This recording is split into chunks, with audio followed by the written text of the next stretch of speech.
Welcome to Teaching about the EU, European Studies in Ireland. This webinar is brought to you by the European Parliament Liaison Office and the European Commission representation in Ireland, and you are very welcome. My name is Brian Mooney. I entered UCD to study politics and economics in 1973. Ireland, along with the UK and Denmark, had just joined the European Economic Community on the 1st of January of that year, and it was only natural that as an undergraduate politics and economics student, I was both curious and fascinated by this huge step forward in terms of Ireland's engagement with the world beyond its borders. Europe was not a totally new experience to me.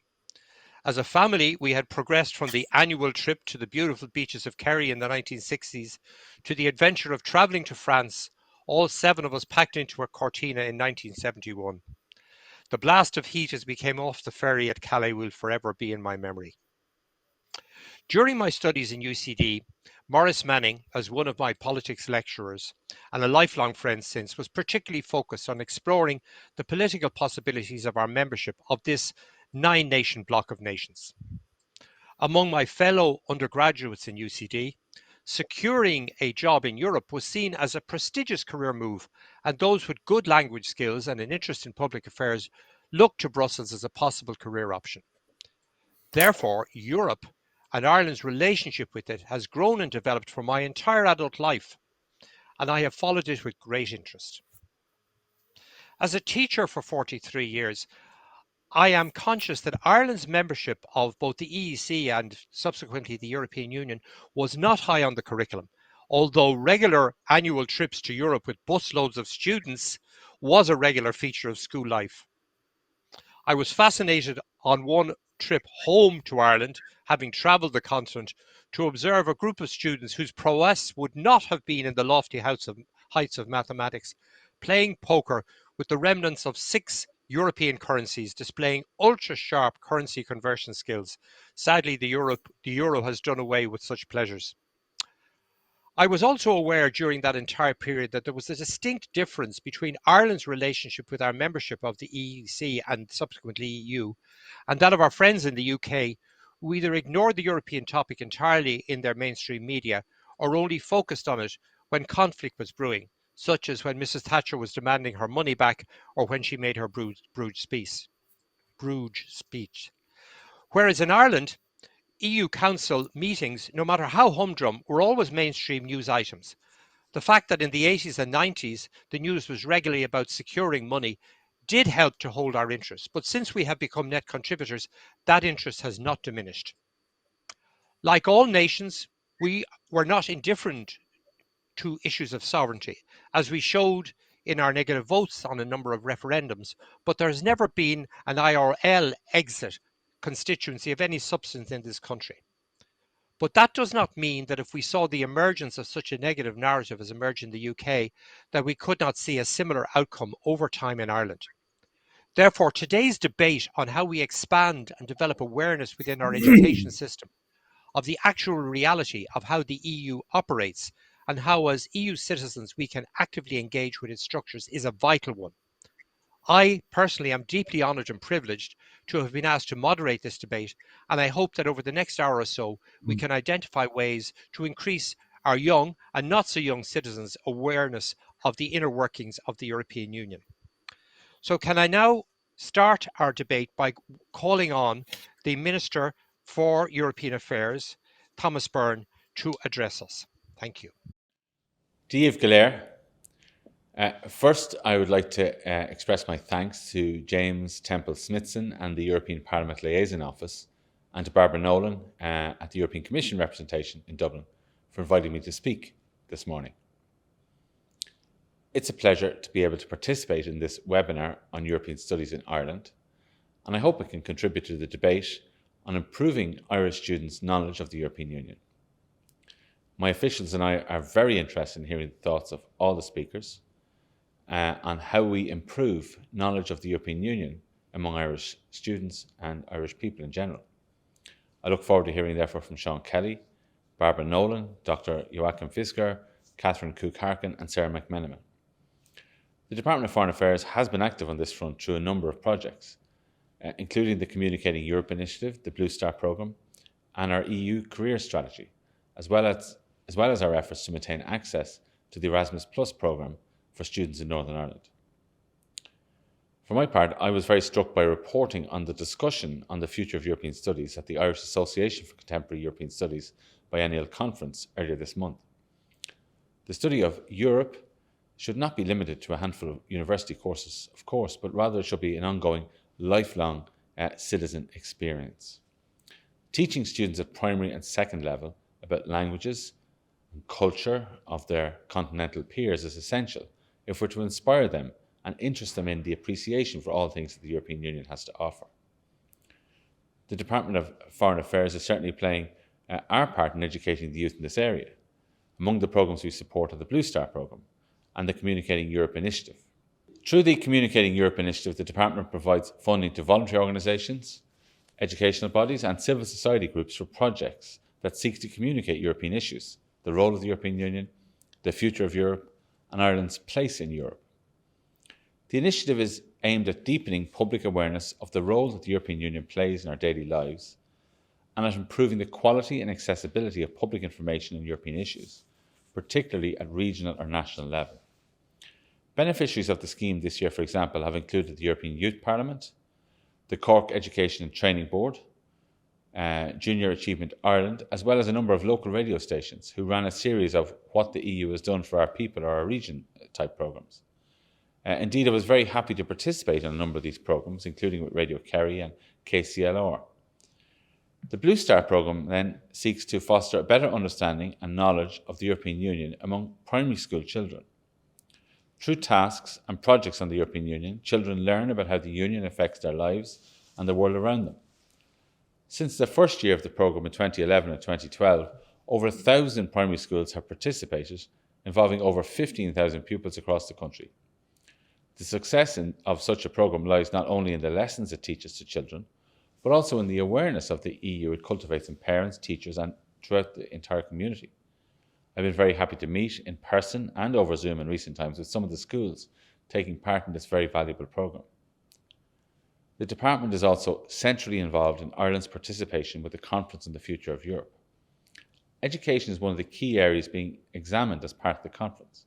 Ideas that have been raised to date include a common module at second level on EU values and rights, more exchanges for second level students, and promoting European languages beyond the dominance of English, French, and German.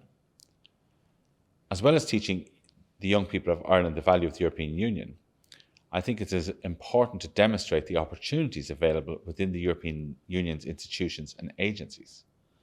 One of the many reasons why European studies are so important to Ireland is because we need young people to take up key policy positions within our European institutions. So by teaching students and researching about how the Union operates, as well as teaching them more broadly about European languages and culture and inspiring more research in that area, we inspire them to become active citizens in the continent and to engage with the European Union. The promotion of EU careers in Ireland is a key whole-of-government priority. In May, I was very happy that the government approved my proposal for a new strategy called A Career for You to increase our representation among the staff of the EU's institutions and agencies. Ireland is currently facing a demographic cliff in its representation among the staff of the institutions, as many senior Irish officials have retired or soon will. Not enough Irish people are applying for and securing permanent posts in the institutions to make up for the departures. It's very important that Irish citizens continue to serve in the institutions at all levels and all policy areas. This helps Irish people obviously to remain at the heart of Europe and to use their unique experience and capabilities to contribute to the development of the Union. The strategy makes a number of commitments to encourage Irish citizens to apply for posts in the institutions and to equip them with the skills they need to succeed. Intervention at second and third level is integral to the success of the strategy. The A Career for You strategy, which is coordinated by the Department of Foreign Affairs, previously focused on third level institutions, and that's really, really important. But outreach has now been expanded to second level as well. By making second level students aware of the diverse career opportunities available to those with a knowledge of the EU, and particularly European languages, it's hoped that there will be greater engagement in these areas into third level and beyond as they begin to develop expertise.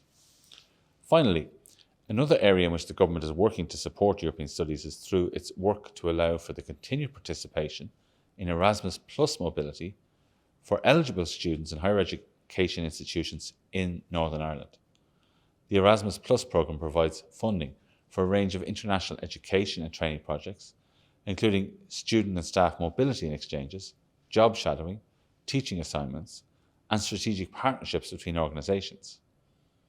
While the UK has opted not to continue with Erasmus Plus, unfortunately, in October 2020 the Government of Ireland decided to introduce a scheme to allow for those eligible students in Northern Ireland to take part in Erasmus exchanges on the basis of the temporary registration at Irish higher education institutions.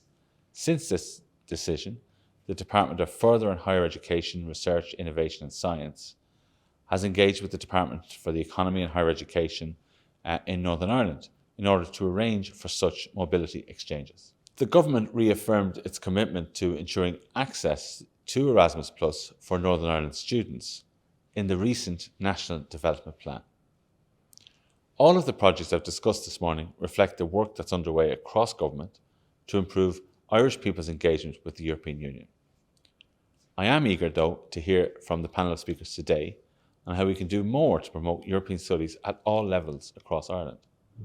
Unfortunately, I cannot be with you live, but my officials are very much participating in today's event and will be reporting to me on the proceedings.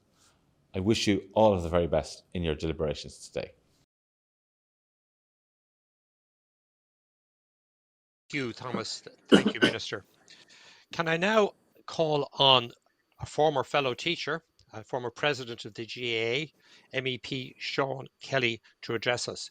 Sean has been a member of the European Parliament since 2009. He's the leader of the Fine Gael in the European Parliament, and he's a member of the largest group in the European Parliament.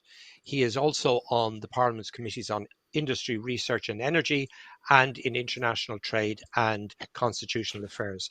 So, Sean, welcome, and we look forward to hearing what you have to say. Thank you very much, Brian, and congratulations to you on your career, and especially on spending 43 years in the one college. Must be nearly a record. Well done to you. So, Minister and fellow participants in the panel, and particularly James and Barbara, thank you for the invitation to contribute to this event. As Brian was saying, an MEP since 2009 for Ireland South. Before that, I spent 30 years, first as a primary teacher. Many people don't know that. I taught primary school in Dublin, and then later a secondary school teacher in St. Brendan's College, Killarney. Therefore, education, and particular education regarding the EU, is very important to me. During my first mandate in the European Parliament, I was a member of the Committee of Culture Education, known as CULT. Although I'm no longer a member of that committee, as Brian said, I can continue to support initiatives that promote education as well as culture and sport, because there is no prohibition on members taking an interest and being active in different committees if they so wish. I'm a long-time advocate of the Erasmus Program, which the Minister outlined a few minutes ago. And as many of you may know, the program was set up nearly 35 years ago to facilitate study exchange programs for higher education students across Europe. Since then, 9 million people have participated, and it has been extended to include apprenticeships, researchers, teachers, youth workers and coaches, etc. And I was a member of CULT when all that was being discussed, and particularly renaming it to Erasmus Plus. And there's definitely an added value there in that plus. The benefits of Erasmus are numerous, including personal, social and professional development, and a unique opportunity to improve foreign language fluency. And that is something I think that we haven't put enough emphasis in Ireland in becoming fluent in foreign languages. And I certainly would like to see maybe a rejigging of our secondary school programme to ensure that the speaking of a foreign language is the primary achievement for somebody studying it after 4 or 5 years. And personally, I would like to maybe see even it being a subject on its own, the older part of it, or else at least 50% plus of the whole paper at Leaving Cert. I think we have failed in that regard to a certain degree, and it was also a failure I noted very much in relation to the United Kingdom when they too were in the European Union. So I think that's an area we need to improve dramatically. It would also, of course, help to achieve what the Minister pointed out, getting more people into our institutions here in Europe. We haven't as many as we used to have, and that's a drawback. And certainly, when are we going to see the top civil servants in the EU coming from Ireland again? Positions that Catherine Day and David O'Sullivan occupied. So I think there's a challenge there for us, and especially with Brexit having happened, we are in a wonderful position, I think, to ensure that we are more influential in Europe, especially having more people involved in the institutions. I think also another missed opportunity is not using Erasmus to teach about the EU institutions themselves. Last summer, a UCC student, Jill Hosford, completed a research project in conjunction with my office that focused on the effects of Erasmus student exchanges on European identity and awareness of the EU institutions among Irish students.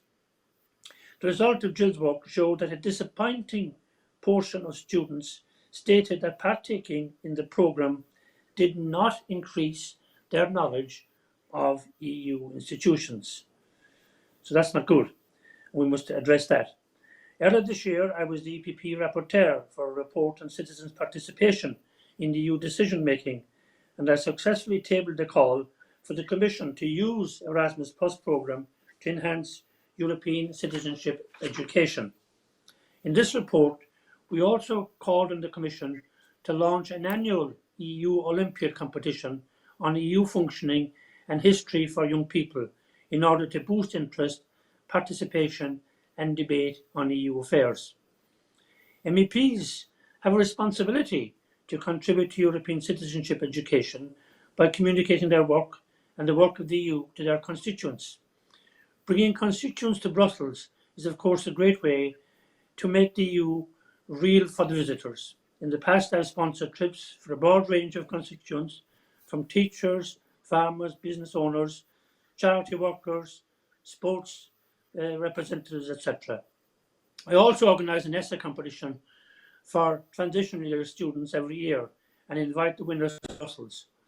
Unfortunately, such visits are currently suspended due to the pandemic, but I can see from my experience over the years that everybody who comes says two things. One, how they didn't hear about the great work the European Union is doing in Ireland, and two, that they were pro-EU more now than ever before as a result of the visits. So those visits are of paramount importance.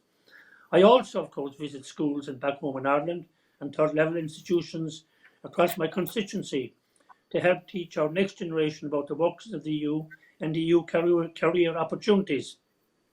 I am looking forward to a Zoom call with a politics class in the secondary school in Carlow tomorrow, for example. Every year, a number of Irish students in Strasbourg undergo work experience in my office. I love taking them in. I also take on 2 graduate trainees in my office in Brussels each year. And at the moment, I have one trainee from Enniskillen in County Fermanagh, Northern Ireland, Ronan Quinn. So they get to see up close how the European Parliament functions and the characters involved. Several former interns are now working in the EU or in the diplomatic service. I'm not sure is that a result of working in my office, or is it because of the opportunities they have been working in the EU. But certainly I'm very proud of all the interns, how they have got on to great jobs subsequently. Of course, brilliant work in teaching about the EU is being done by the EPLO and the Commission representation in Dublin, and we will hear more about this from Barbara, Catherine and Sarah. The very positive impact of the European movement and the Blue Star programme has also been recognised, and rightly so. And indeed the Blue Star programme was awarded the European Citizens Prize a few years ago, which is a great accolade for them because of the work they do in promoting EU values and raising awareness about the EU in their schools. Briefly, and to conclude, I'd also like to highlight and thank the guides that run the European Youth Parliament, the Big Friendly Guides to the EU, and all the other EU education initiatives for all the work they do. As with many issues, a lot of work has been done, and a lot of work remains to be done. I look forward to the rest of this discussion and hearing your ideas on how we can expand the offer of EU studies across all levels in Ireland. Thank you very much. Thank you very much, Sean. I must say I concur completely with you. I had a number of trips to Brussels myself in my Irish Times education columnist role when Sean Flynn, my former ex-colleague, encouraged me to go there, and I must say it really increased my energy and enthusiasm for the community. So it's a very positive development. Can I now introduce Barbara Nolan to us? Barbara is the head of the European Commission representative in Ireland since May 2021. She previously served in this position from 2010 to 2016. And prior to that, she was in charge of the fundamental rights policy in the Justice and Consumer Directorate General for the European Commission. And I would now ask Barbara to address us. Thank you very much, Brian, and good morning, everybody. I hope I can bring some insights today, being a commission lifer myself, and having started out on the road, following also a degree in politics and economics in UCD, like you, Brian, to going on to study in the College of Europe in Bruges in Belgium, and then a career in the Commission. And I'll come back on some of those steps in terms of those who want to pursue a career in the EU institutions. But maybe first of all to look at why is it important that we teach about the EU? Well, I think many of us would agree that Ireland's membership of the EU has probably been the most significant step that the country has taken since independence. EU membership has been transformational. It is part of Ireland's past, now, present, and future. And, it is so important politically, economically, and socially to the country that I think, it's sort of disappointing that it isn't higher on the agenda in terms of communicating about the EU, because it is a complex area, and it's not easy for people often to grasp, why things are happening or why we're involved in certain things. So I think it's really important that Ireland steps up its teaching at all levels on the EU. It's also important because it's linked to people's perception of the EU. And I mean, we saw, for example, in the United Kingdom, where they get a very heavy diet of Euroscepticism in the media, etc., where it can very much influence how people see the EU. If it's always presented in a negative light, it's no shock later on that people then become disaffected, and misinformation and disinformation about the EU does penetrate people. But I think, maybe one of the reasons why teaching has been kind of patchy in Ireland until some recent efforts to really address this problem has been perhaps because our Irish people are overwhelmingly pro-European. And, Eurobarometer after Eurobarometer show Ireland very much at the top of the scale in terms of support for the EU and a positive view of the EU. But, I do think that it goes very much with the languages issue. And I'd like to thank Sean Kelly for making that point quite well, which is that, the two go together. Teaching of the EU and teaching of foreign languages, the two of them, you cannot separate them. Just because Irish people are English speaking, and it is the lingua franca in a way, also in the Brussels bubble, doesn't mean that that's enough. You have to be able to communicate with people in other languages as well. Most of the people competing for the jobs in the EU from other countries are speaking a number of languages. So, we can't take for granted that English is enough. But maybe just to briefly outline what the Commission has been doing to try to improve knowledge and awareness about the EU. We have, first of all, some really good resources, publications, and online resources which explain almost everything you would ever want to know about the EU. And I would really recommend that people consult our Commission representation site to access a wide range of material, both in Irish and in English. We also have, for children and teachers specifically, the European Commission website has a dedicated learning corner. It's called Learning Corner, which has a great selection of activities, particularly produced and targeted for specific age groups. We also link in with the Blue Star program, which was mentioned by Minister Byrne, and support the Blue Star program, which is a great initiative at the primary school level. And we've been, enthusiastic cooperators with this program from the outset. And just this year, the representation launched a new 25-minute video about Ireland and the EU for secondary schools called Me, You and the EU, which you can view on our website in both English and Irish. So there's lots of resources and materials available. That is not the problem. In the field of European studies at third level, Sean mentioned the Erasmus Plus program and how supportive that is of teaching, both also exchange programs, cooperation between universities, and in fact the Commission's Jean Monnet program, which is a sub-program of Erasmus Plus, supports teaching, learning and research on EU affairs. And there's now Jean Monnet chairs, professorships at UL, UCC, UCD, TCD and Maynooth University. So that's quite well spread across the university sector in Ireland. Irish universities have also been successful in securing Jean Monnet grants for teaching and research, including a recently awarded new teacher training grant for UCC. But of course, we need to stimulate more interest in courses at third level on EU affairs. I mean, I think at the moment there are only 2 universities in Ireland really teaching specific courses on EU affairs, which would be, I think, quite low in terms of if we compare with perhaps other countries in the EU. Just a word about EU jobs, because they mentioned it, and it is important. He's right in that Irish officials in the EU institutions are reaching a certain demographic cliff. We need, the Commission draws upon all of its member states and so does the Parliament, to staff the institutions, the EU civil service, if you like,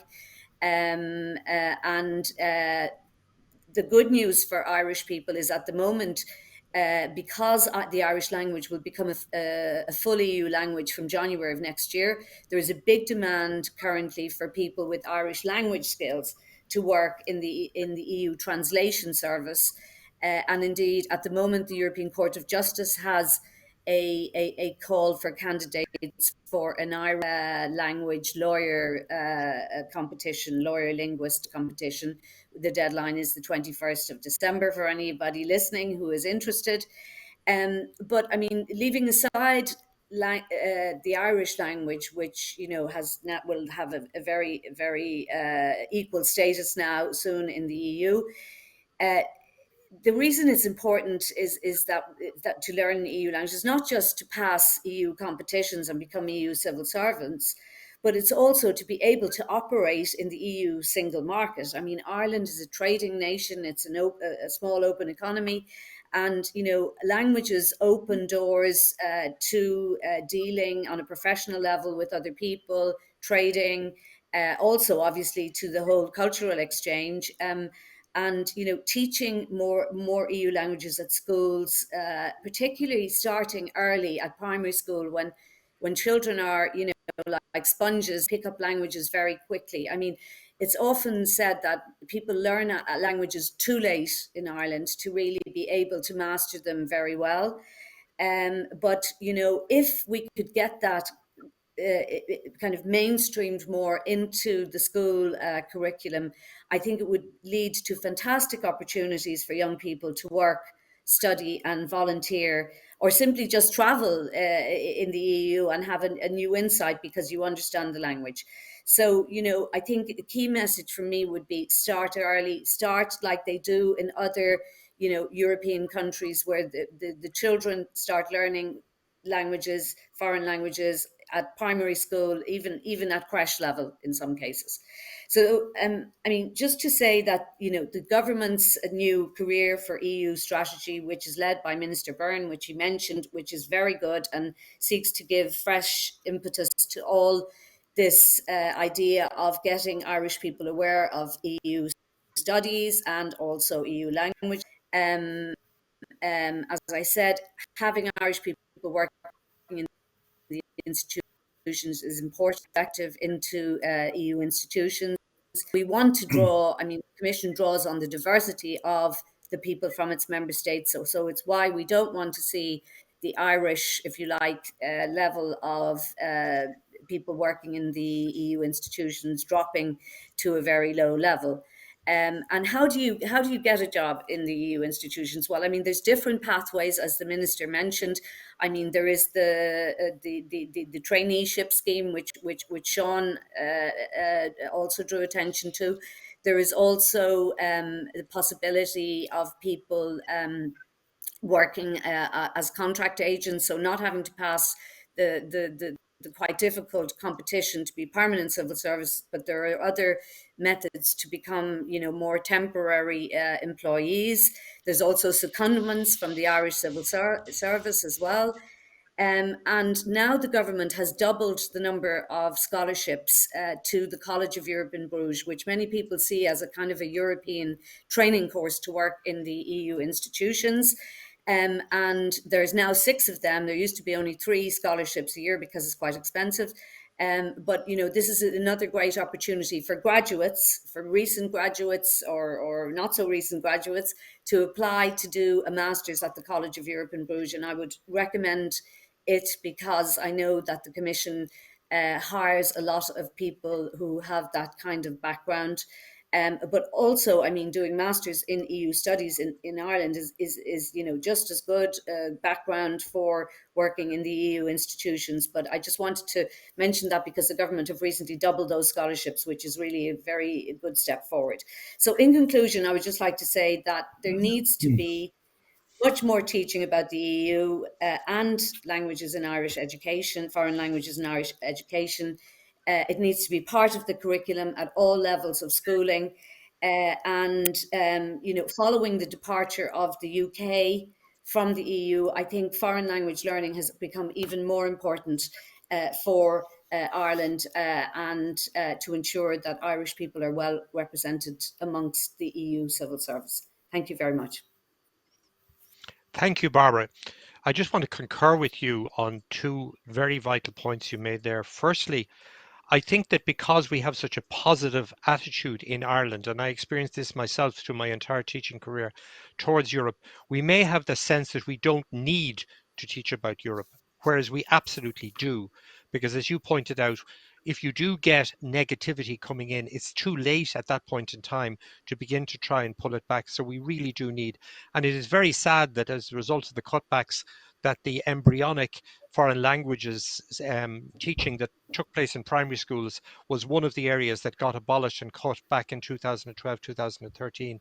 And we really need to relook at that.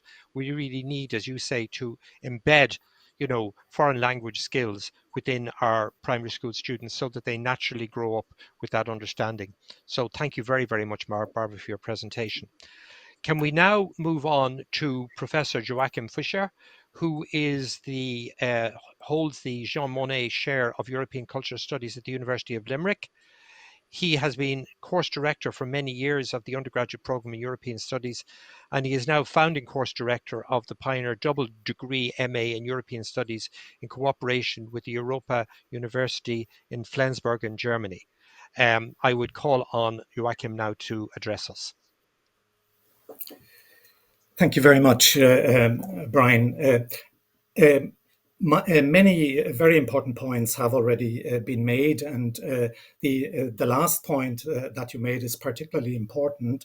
The generally a positive attitude towards Europe that we find in Ireland, and this has been in evidence in all surveys.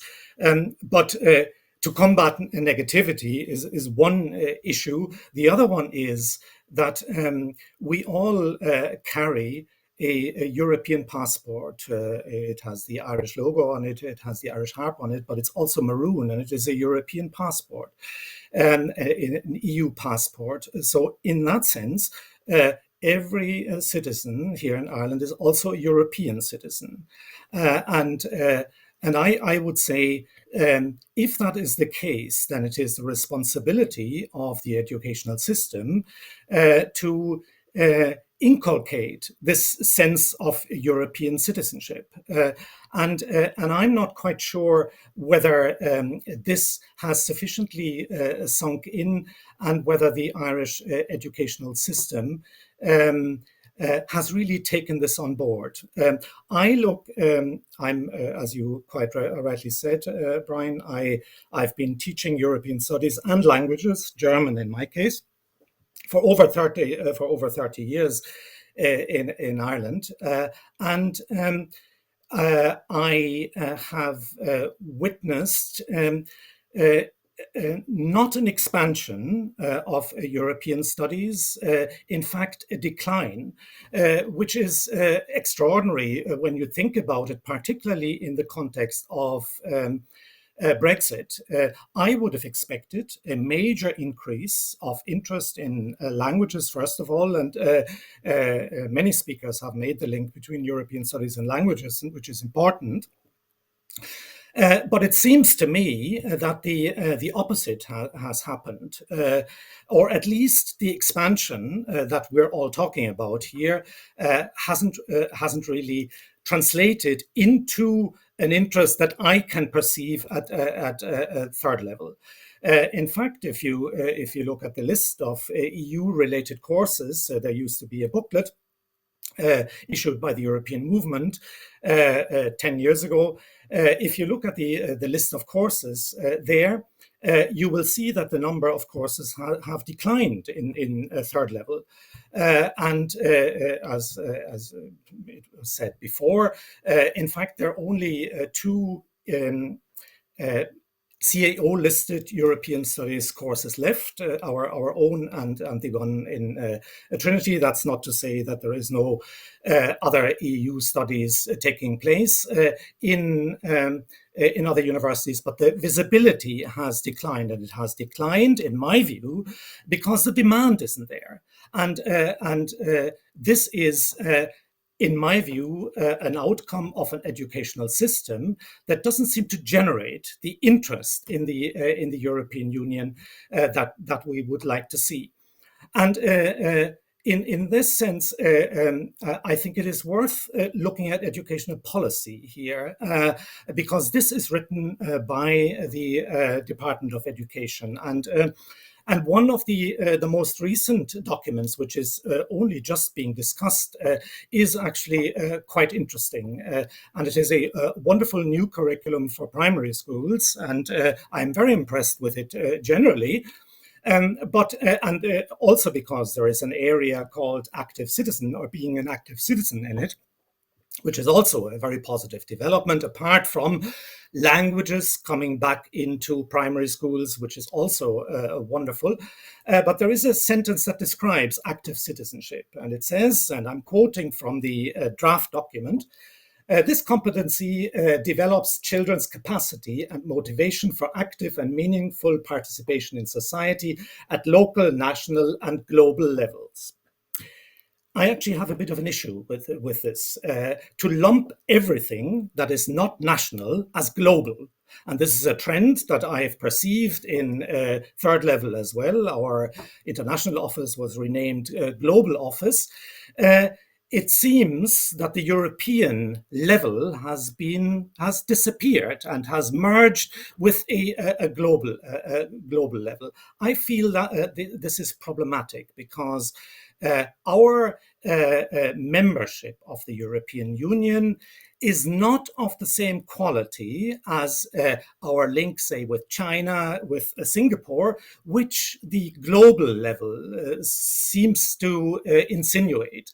And I think now is the time that we are facing the Brexit fallout and ever increasing direct links with the continent economically, but also I see culturally.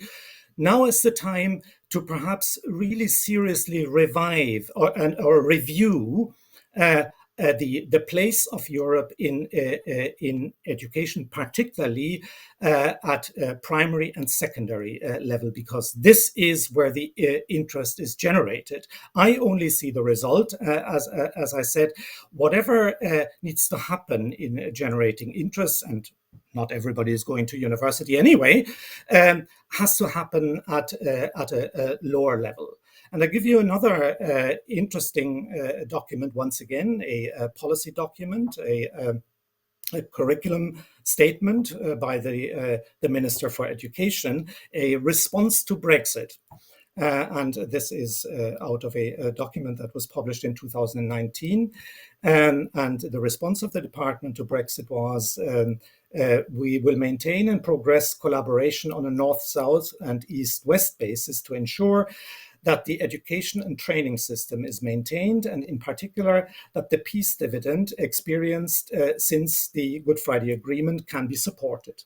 All very valuable and important ambitions, but it seems that the European dimension of Brexit, what are we going to do about Europe? How are we intensifying? How is the intensifying link with Europe being reflected in the educational system?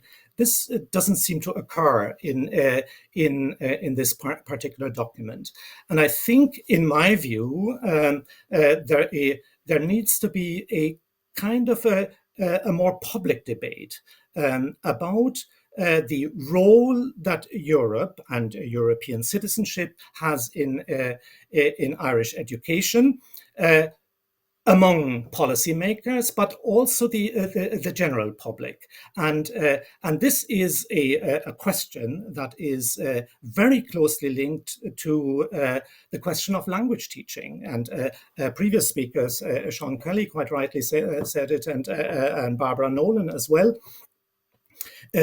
Languages are key, and if we want to make use of the huge opportunities that are now open to Irish citizens in the context of Brexit, and let's not forget that Brexit is a huge problem. It throws up all sorts of issues for Ireland, but it's also a huge opportunity.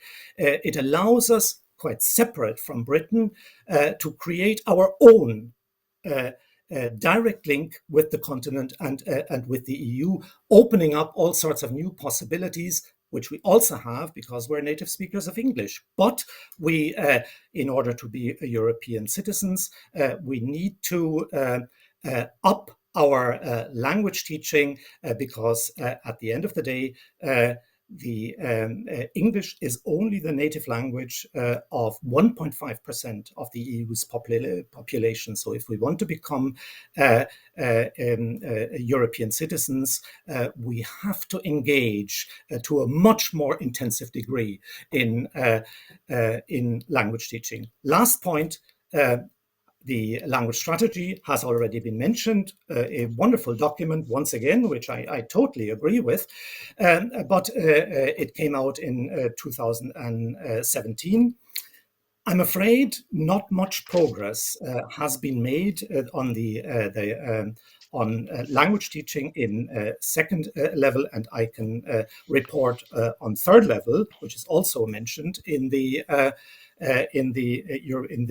document. We're going to miss all the targets set. We can say that this is partly COVID-19. There is a factor of COVID-19 in it, but we're going to miss all the target. 10% of our courses, third level courses, were supposed to contain a language element. There is no way that this is going to happen next year, because this was when we were supposed to reach the 10% level. In other words, and I'll conclude, the materials are there, which Nolan mentioned. The EU is doing its very best by all its programs, but I am not quite sure that the Europeanization of Irish education has happened to the degree that we would like to see. Thank you very much. Thank you very much, Joachim. Can I just respond to 2 points that you've made, and also to pick up on the issue that we spoke about in terms of Irish people's interest. Going back to my own experience in university in the 1970s, you know, the opportunities to work in Europe was seen as a huge plus, because obviously, you know, the Irish economy at that stage was a tiny economy in relation to what we have today. And I think that as the Irish economy has grown and opportunities have grown, people's awareness of the opportunities in Europe have been less, how will I put it, in the forefront because of other opportunities that are there. And in relation to what Joachim was just saying there in terms of the awareness, I'm reminded of Mary Harney's comment about Boston and Berlin a number of years ago, and where Ireland actually sits.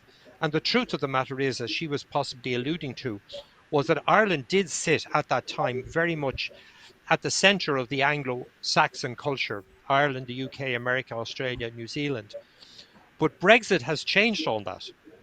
Brexit, by virtue of the fact that the UK has left the European Union, has now placed us in a situation where, without us actually actively making a decision, we have decided to stay within the European Union. And the effect of that, as I can see in my own work, has been dramatic. If you look, for instance, in the current year, there are 2,200 Irish students studying through UCAS in the UK system, but 850 of those are studying in Northern Ireland from border counties. That means about 1,300 people have left the island to go to Scotland and the UK. 970 Irish students have started undergraduate programs alone in the Netherlands this year. The number of Irish students now studying in European universities has gone to more than the number of Irish students who are going to the UK. That is a huge change, and it has been doubling every 2 years for the last number of years. We also have had a dramatic change in terms of the number of European students who are now coming to Irish universities because of the result of Brexit. In 2020, about 2,000 students in Europe applied to come to Irish universities. This year, 5,500 did. 2,500 of them got offers from the CAO. And 870 of them are now studying in Ireland this year as first year undergraduates. That's up from 300 from last year, which means we're now beginning to see European young people coming to study, because obviously the cost of going to the UK with international fees, about 30 to 40,000, has driven them towards Ireland.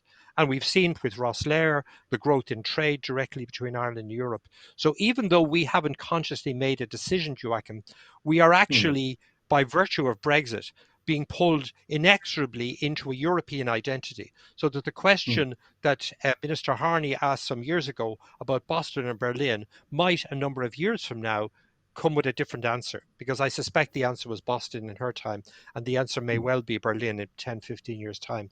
So I think that behind what you're saying in terms of the lack of awareness and the lack of courses, etc., I think the actual dynamics on the ground is going to draw our identity more and more within the European context. And I would hope that the education system will respond to that by ensuring that our young people have a growing awareness of their sense of identity as European citizens.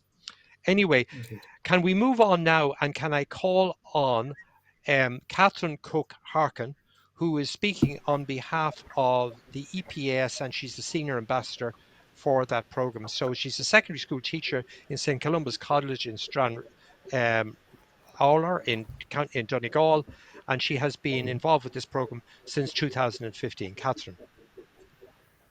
Good morning. Good morning, everybody, and thank you very much for the opportunity to speak on behalf of the Epas program. I actually come from a business background myself. I'm not a language teacher, and I was introduced to European studies through my teaching of Europe for the Leaving Cert business course, and developed an interest many, many years ago myself. So before I start, I'd like to concur with everything that Brian, Sean, Barbara and Professor Joachim have said over the last 40 minutes. Very, very true. Now, I suppose, first of all, I'd like to mention the Epas programme. We were given a brief. I was to speak on what could be done to expand the offer of European studies at all levels in Ireland, and my junior ambassador representative, Sarah, will look at the impact of the Epas programme in St. Columba's and beyond. So I'm going to take the first and she's going to take the second. And I'm actually sitting here with a group of junior ambassadors who have worked with me for the past 2 years. And they're now leaving cert pupils, but have kept the interest up. And I have 3 fifth-year students as well. And actually 3 of them hope to go on to study European studies, hopefully in the future. Now, the Epas programme, I'm not going to go into it in detail because it's very well explained on the website, but I just want to thank the actual Parliament and Margaret in Dublin. And Margaret in Dublin is our liaison person, and she really is second to none. She's on the ball the whole time.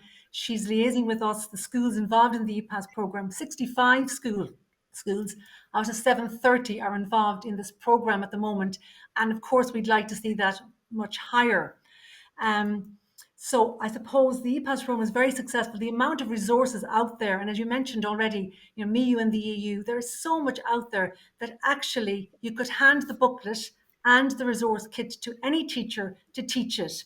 We have the Wheel as well, the Dublin-based company with Emer and Sinead. So we have absolutely great support with the programme. But I suppose if we look at it, only 9% of secondary schools are doing European studies, and only a third, well, quite high, third of primary schools. So what do we think? Well, as a group of ambassadors here with myself, the senior ambassador, we think the following might work. And I suppose the Blue Star programme is fantastic. Now, I noticed, though, that there's actually a limit on the number of schools. I was reading up on it, and it was saying that there's actually a cutoff point there. So maybe that should be, I think, first of all, made compulsory, and it should be brought in as part of the primary school curriculum, not an option. And as the professor mentioned as well, and I think Brian mentioned the whole language thing, language should be built in there. I know 2012 it was taken out, but hopefully it'll go back in again, because I was aware of many primary kids learning the language at a very young age. So I think, first of all, bring back the language and bring in the Blue Star for everybody.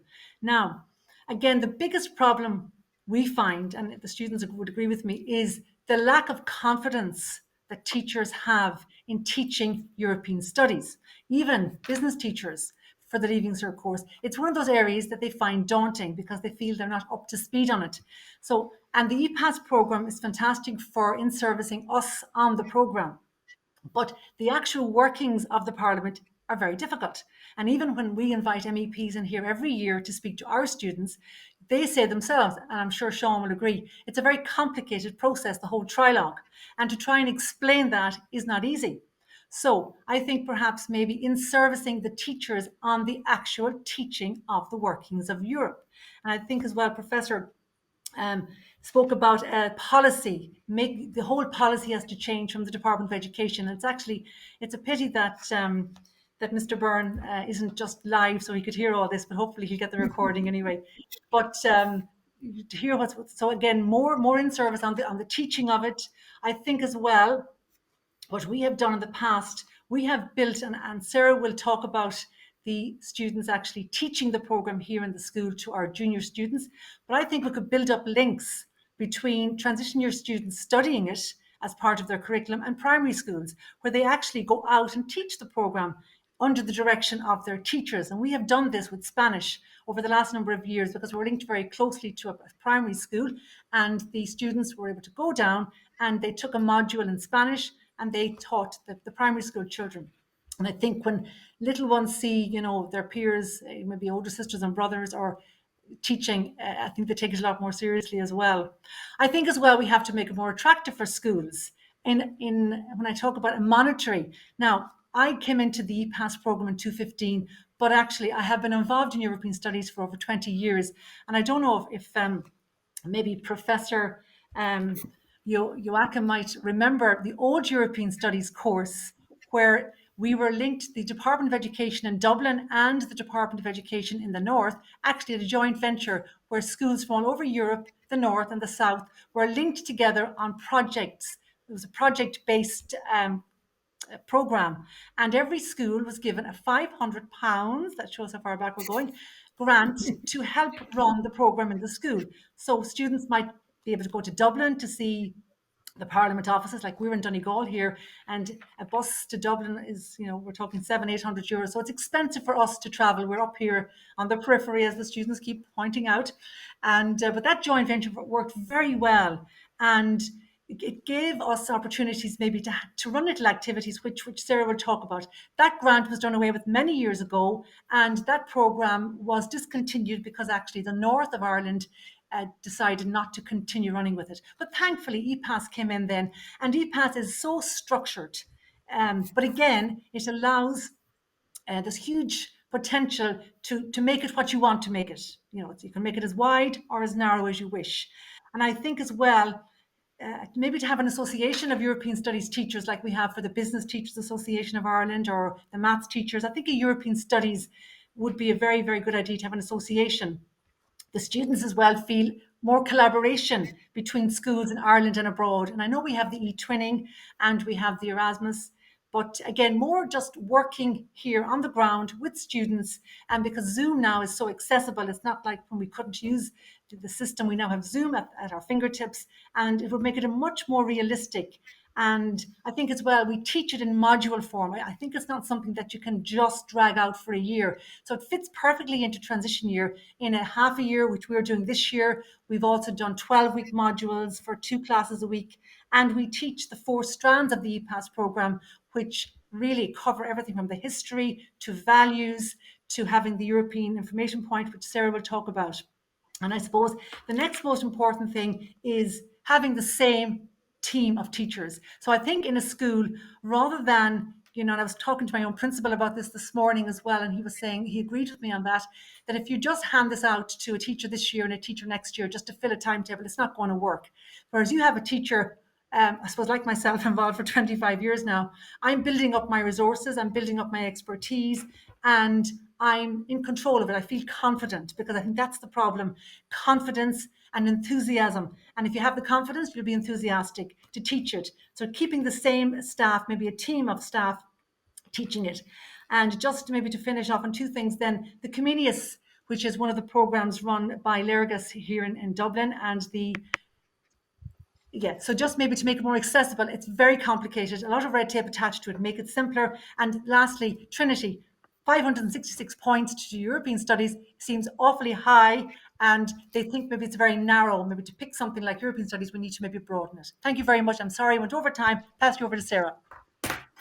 Well, now that we have listened to all the old phobies, let's listen to the people who actually matter in this, our young people who Sarah is speaking on behalf of, the people who are actually going to build our relationship with Europe and are going to populate our institutions in the years to come. So Sarah, please share your wisdom with us. Hello, so I have slides, I think, that are going to go up now. Is that, yeah, there we go, that's it there. Just that one. Okay, so hello everyone, good morning, my name is Sarah, and I'm delighted to be speaking at this conference today, and I suppose representing all of the junior ambassadors here in St. Columbus, but equally throughout the country. And before I start, I'd just like to reiterate everything that's been said already this morning, both by Ms. Cooke in her past speech, but also by the Minister, Sean Kelly, Barbara, and also Joachim. So I suppose what I'm going to talk about here is I'm going to discuss the impact of the Epas program on St. Columbus and how we as students feel that it has impacted us, but equally what we do in St. Columbus to try and bring the European Union to life for our students. So I suppose it starts generally in TY, where we run a first year quiz. So junior ambassadors volunteer themselves, and these are students who have a particular interest in the European Union and wish to take it further than just learning it in our classes. And they organise a quiz, and this quiz is done with first year students, and I suppose it really just exposes them to the European Union at a very young age. It's a very simple general knowledge quiz. It doesn't require high yield EU information to answer the questions, but it just kind of fosters this interest that then hopefully will be transferred in transition year. So I suppose as well, every year the students do something different. So it's not that we cover the one curriculum all the time. It's really whatever the students in that year decide that they would like to do. So for example, I'm now currently in Leaving Cert, but whenever I was in TY, we organised a mock European Parliament, or a Euro School a day, in the school. And this really was a accumulation of really months of preparation, both from us, the organising team, but equally all the students that were taking part. And this was upon the back of coming back from the European Parliament in Strasbourg, which we were lucky enough to attend. And I suppose I really do agree with Sean Kelly and Brian Mooney that attending the European Parliament gave me a really great insight into the workings of the Parliament, but equally it made me realise that being a European citizen means much more than just sort of sitting in your classroom in Donegal. It makes you realise that you're part of something much bigger than, you know, just what we're learning about in school. So this really was a huge day, and we started off with a European breakfast. We then split into our committees. But we equally had all of our MEPs from Midlands Northwest who attended the event. So Mairead McGuinness and Matt Carthy came in through Zoom, but equally Luke Ming Flanagan and Maria Walsh attended in person as well, which was really great because it sort of made the students realise that politicians aren't these sort of lofty individuals who you never hear from, but they're actually, you know, they're working with us and, you know, they actually want to listen to what we think. So that's not really relevant at the moment. Sorry. So as well, our ambassadors divide into groups because, you know, it's very difficult to organise things with just this huge group of people, because really we always have a lot of interest in becoming a junior ambassador. So we divide into like a social media team who organise the info point, which is necessary for the Epas program. And this is an example of our social media team, and they put this on our school's Facebook page. And this is a really a big part, especially during lockdown whenever the schools were closed. But we also had an events team, a quiz team, public relations and teaching. And I suppose this is a image here of some of our TUI ambassadors from last year teaching the third year CSP about the workings of the European Parliament. And here more is just a few more activities that we've taken part in. So we've done a European food morning, and that generally coincides with Europe Day on the 9th of May. We've also done a celebration of European sport, where first year students got the opportunity to try out loads of different European games, which was a really great success. And that was last year after the students came back from the lockdown. And we also painted a map of Ireland, and there's also a map of Europe in our canteen, which unfortunately we don't have a photo of on the slide. And I suppose that's what we've done in the school, but well, what impact has this had on our students? So students then really get an interest of the European Union in school, and then a lot of them actually take their interests outside of school. So for example, we've had last year 2 students went to the European Youth Parliament, and Ella McMenamin, who's actually sitting in this room today, she is now representing Ireland in Serbia in March in the European Youth Parliament, and is involved with organising the event. And then, sorry, I think the slides are after going there. Oh yeah, that's better now, thanks. But we've also taken part in the Model European Council, so we came first and also third in that competition, which was a great success. And I suppose I'm after realising, after going way over time, and really 2 minutes isn't enough to air all of our students' views. And really, we'd like to see a panel where all European ambassadors come together and start discussing, well, what do students think? Because after all, we're the people that this programme is affecting. And I suppose looking then at St. Columba's, well, what's our legacy of the European programme? Because no matter how much an individual engages with the programme, there's a formal assessment at the end, and that's 40 questions on European facts that you have to answer. So everyone does get something out of the programme, and it really has been a huge success because we've had past pupils who are now doing internships in the European Parliament. We've got students who are really interested in going off to study European studies, both in UL and Trinity. And equally, we now have students who are working in the European institutions. So I suppose that is my speech, and I hope that you have sort of realised, well, that the Epas program can be as broad or as narrow as you want to make it, and that there really is so much that it encompasses. And you know, what we have been doing here in St. Columba's has really proved to be successful in the past. So thank you very much for listening to my speech. Thank you, Sarah. That has absolutely been a wonderful exposition of your own involvement. We actually have a question already in from Susie, who wants to know, how does a secondary school get involved in the Epas program? Is that for yourself, Sarah, or is that for Catherine? I'd say probably Miss Cooke might be better answering that, because I'm not really too sure in the organising of it. just by contacting the European Parliament, and if they just go into the Epas, there's very simple to apply. Margaret looks after everything. So Margaret, in the European Parliament offices in Dublin, she looks after the whole programme, and it's no problem at all to join. Simple, very simple. Okay. I just want to thank all our speakers. We have about 10 minutes left for questions or discussions. One thing that occurs to me throughout the entire debate that we've had is the sense in which I think people's awareness of the institutions and the importance of the European Union are determined in many ways by their awareness of how it affects their own lives. And I think that the debate that's now, I think Frank Clark spoke about it last week, the debate that's now taking place in relation to European law and the primacy of European law in relation to national law, the debate that's taking place in relation to Poland, and how that therefore applies to ourselves in relation to the translation of European law back into Irish legislation. I think if Irish citizens, and if this debate expands, may become more aware that in fact the European Union, the European institutions have a direct effect in every village, in every community, in every home in Ireland by virtue of how European law translates into national law. And that debate, as I say, that has been generated by the Polish situation at the moment, I think may raise the awareness of Irish people of how important European institutions are. And if we have a growing awareness of it, obviously that therefore should translate into, a greater level of involvement. Because if people think that something is actually directly affecting their own lives, I think they will be maybe more willing to actively engage in understanding how that is occurring. Are there any questions that we need to, or any points that any of our speakers would like to address at this point? We have about 8 minutes left. Could I come in there for a moment, please? Hello, can you hear me? Hello, Brian. Yes, we can, Catherine. Far ahead. Yeah. Just a point, I suppose. It would be lovely if the Department of Education, the Minister, would get access to this as well, because he is in charge of policy.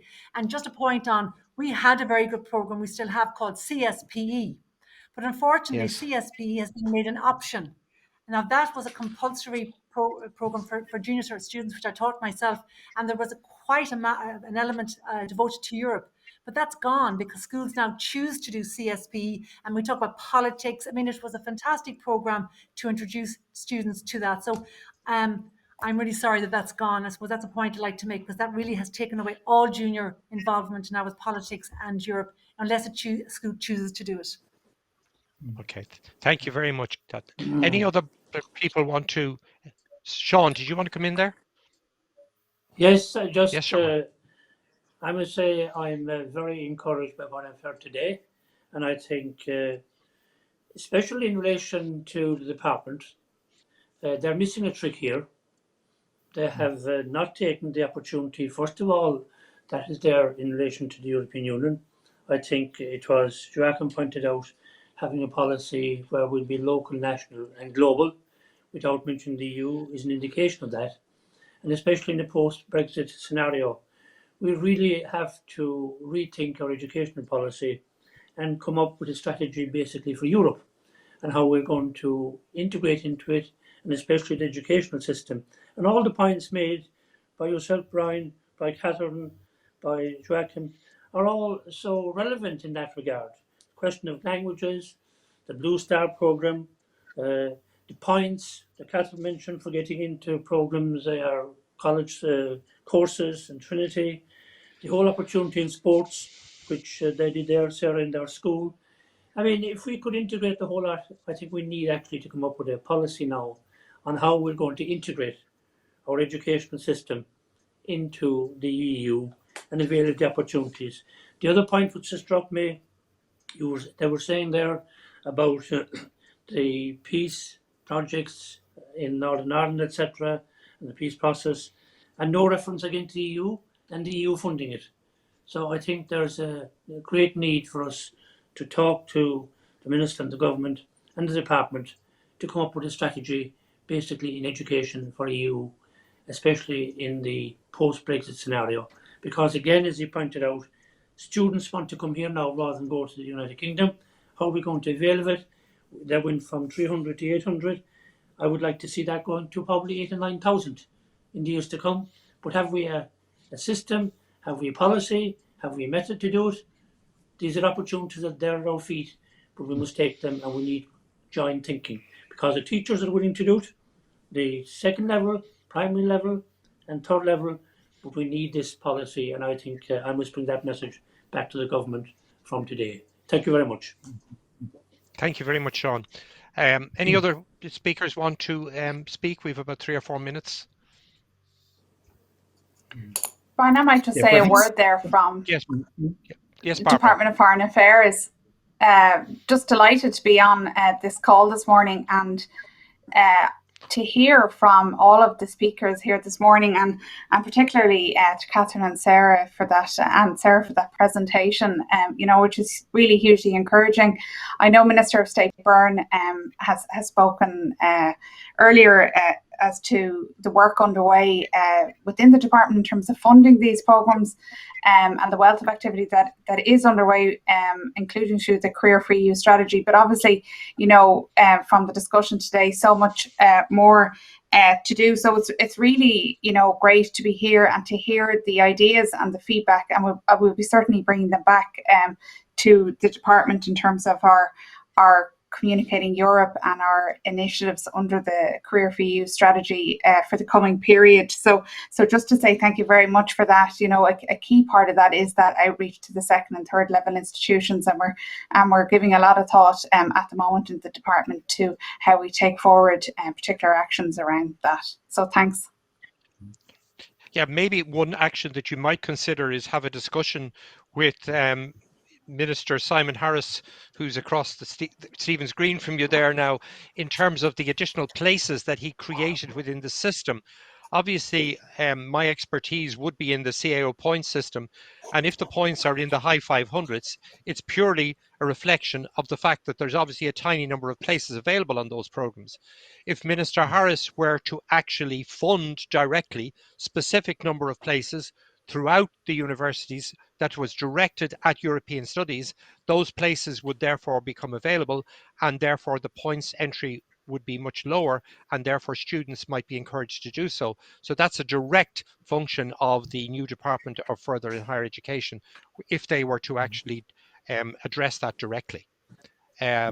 Have we any other speakers who want to wrap up? We've about, yes, Joachim, you wanted to come just one brief point, and this is something that Catherine said, and I think is very important. The space for European studies seems to be declining, and that's what teachers tell me all the time. Oh, we'd love to do it, but there is no space for it, and I think that is a fundamental question. Where is Europe supposed to happen? And in my view, that's a bigger question than just kind of compartmentalizing or putting it into a small corner. And Epas is a wonderful space, but I think it is a bigger question. One could say that Europe should happen everywhere. And I give you one specific example. The modern languages, of course, are a key place where Europe happens automatically, But there is also the question of English, the subject of English. If it is true, as it is, that English is the lingua franca of the European Union, one would expect some sort of European element in the curriculum of English, and it's not difficult to find it. You could do, say, travel writing. You could do a bit of comparative literature, the influence of European literature on Irish literature, and so on.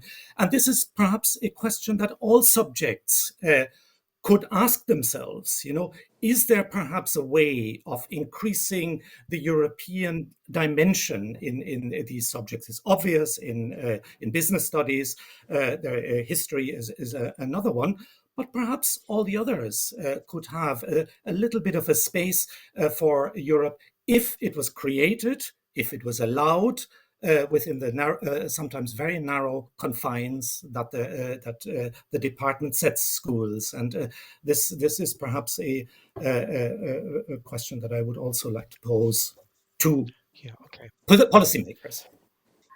But can I ask the question which I raised there, which is, if, Sean, within the European Parliament, where you legislate, you are constantly passing laws which are then applied to each nation state, which then have to be translated into domestic legislation.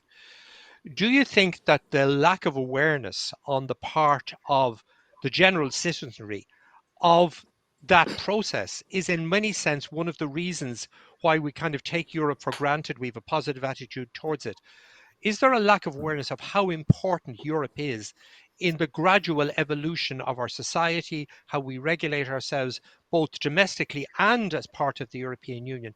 And I think that the interest in Europe and European institutions would grow exponentially if people were aware of just how important a role that you, Sean, play and the institutions play. Would you like to respond to that, Sean? Yeah, Brian, absolutely. And one of the key points there is that all the talk is about passing bills in the Dáil and so forth. Yeah. But over 60% of legislation that's passed in the Dáil actually is only implementing legislation that's already been passed in the European Union. Just to give you an example, I was in charge of the renewable energy file for the European Parliament. One of the things we fought for against the Council, which includes the governments, was that there should be a renewable energy scheme for individuals and communities so they could sell the energy back to the grid. Eamon Ryan is now going to introduce that, and of course there will be great fanfare about it, but there will be no reference to the fact that it came from the European Parliament, who insisted in being included in the renewable energy. And the same applies to all the other files that go before the European Parliament. Almost all legislation that governs our lives actually starts in the European Parliament. And people need to be aware of that, but they aren't. You're absolutely right, Brian. And I think that's the key. I think the key is that, in a sense, people are interested in things that are directly related to their own lives. And I think the awareness of the importance of Europe, and I think the Polish debate at the moment and Frank Clark's address last week in raising the issues, where in fact, we are saying that as citizens of Europe, we are subject to European law in specific areas, and that therefore it is European law, takes precedence. I think a debate, a discussion on that would be hugely helpful in getting people to become much more interested in the institutions that, as we say, are actually determining their lives. Okay, we've got a minute or two left. I don't want to hog this. Is there anybody else who wants to either speak on any of the points before we wrap up?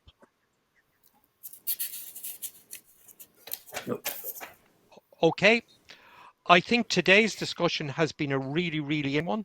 Can I thank all of our speakers for their contribution? I hope that the debate itself will generate a level of interest that will enable us to have a greater level of involvement of our citizenry, a greater level of involvement within our education system at both primary, post-primary and third level, and that we will see our growing involvement and awareness of the importance of Europe, particularly post-Brexit, given that we have made our choice, we have committed to the European Union, we are full citizens, and we want to participate fully in all its workings. Thank you very, very much for participating today.